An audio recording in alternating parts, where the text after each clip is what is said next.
Today's good question. DC asks, why don't they paint white lines on the sides of some county roads? He says, I remember they used to when I was 16 and started driving.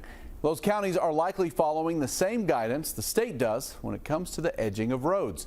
The Transportation Cabinet tells me it depends on how wide the road is and the average daily traffic. State regulations say right edge pavement markings should be installed on 2-lane roads with width less than 16 feet. That may be omitted with the approval of the division.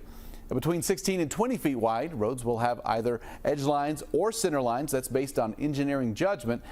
And for 20 feet or greater, markings shall be installed if the ADT, the average daily traffic, is greater than or equal to 1,000. Now, there are other rules regarding speed and areas where the edge is defined by other physical objects.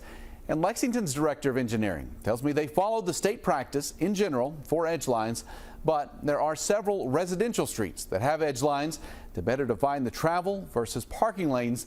They tell me that seems to help reduce speeds and lowers the frequency of side swipe collisions along those roads. If you have a good question, you can email goodquestion@wkyt.com. I'll see you on WKYT Mornings.